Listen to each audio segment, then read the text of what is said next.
What makes Valentina a great villain? Does she have any redeeming qualities? What makes Valentina a great villain is that she isn't quite a villain. She's more complicated than that. It's not very straightforward with Valentina. She's sort of, I like to think of her as an anti-villain. And yes, I think that she might have good qualities underneath it all. She is somebody who is obsessed with power, and she has an insatiable desire for it, which is a driver for her. But you get to understand why she has such an insatiable desire, and that makes her a little more, shall we say, approachable, I think. Geraldine, how does it feel to be part of the MCU? What did you like most about the experience? I think, ever since, I think being a part of the MCU is sort of like beyond a dream for me. Although my mother did see a psychic about 10 years ago, and the psychic said that I would be in a superhero movie. So sometimes, maybe it was written in the stars, but it was just, when I got the call, I couldn't believe it. And especially to be entering the universe with this movie, I feel really honored because just the company that I'm in, and Jake, the director, and just the whole team around this is, exciting even outside of the Marvel universe. Like, it's just the whole kind of package is a dream.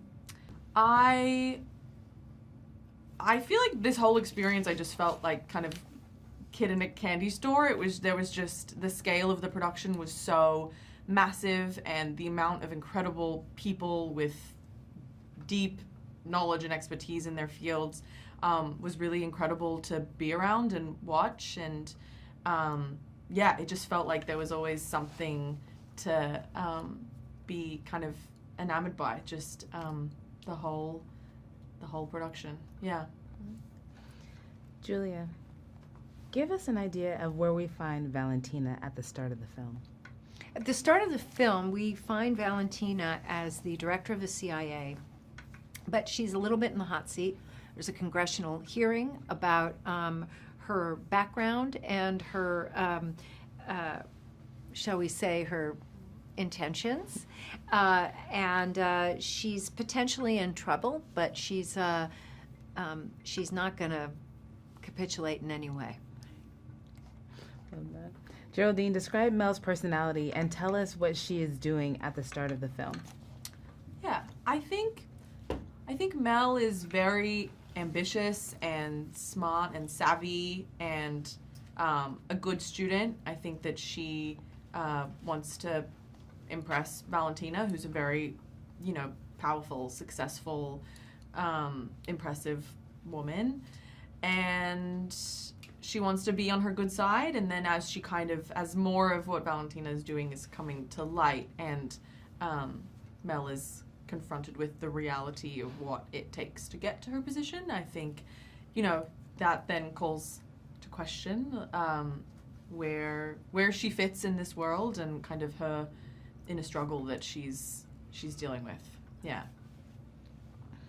What impressed you both the most about the production and the crew? Well, what surprised me the most, and delighted me the most, was the amount of people and departments it takes to put this kind of production together, and the expertise that comes to bear. And I was very, I was awed by that fact, and that there are so many people bringing their absolute A game to this. It kind of feels very old Hollywood in a way, because there's so many, the props department and the stunts and the costumes, and all of it is so well thought through and so layered with expertise that I was just, I bow down to all of it. Mm-hmm. It takes, it doesn't take a village, it takes like a city, a state, a country to put this thing together. Did you want to add to that? Yeah, I think what was so cool about this was how most of the stunts and effects were shot practically. There's very little CGI, which is quite unique for a Marvel movie. So I think that was really cool to watch and impressive, and just, if there was a helicopter in the sky in the scene, the helicopter was really there. Yeah. That's cool. Tell us about working with the director, Jake Schreier. I'm so grateful to have worked with Jake Schreier on this film. We couldn't have done this film if he hadn't been involved.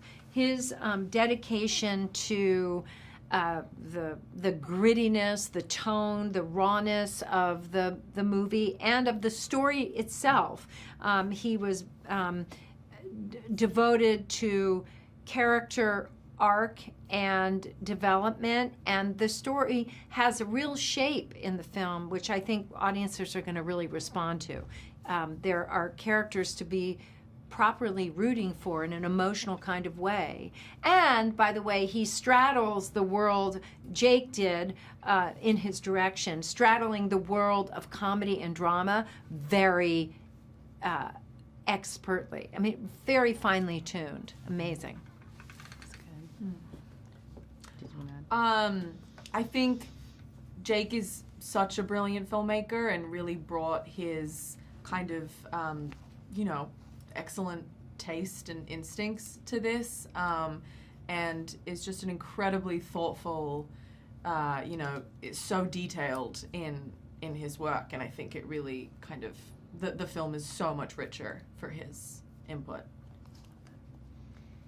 When audiences watch this film, what do you hope they experience?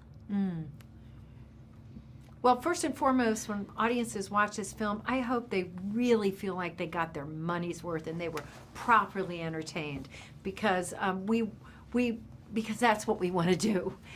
We want to deliver, and we take that very seriously. I hope also that there are certain themes in the film that the audience will walk away with and feel, have a think about, or see how these ideas apply to their own life. And so there's that. But ultimately, we just want them to have a really good time. And then last question. If you can only use one word to describe this film, what would it be and why? One word? Can it be hyphenated? Hey. Big ass fun. Hey! Love that! Big ass fun, one word. That's good. Entertaining. Entertaining? Yeah, I think so. Thank you both. I Thank you. appreciate it. Thank you. That was awesome.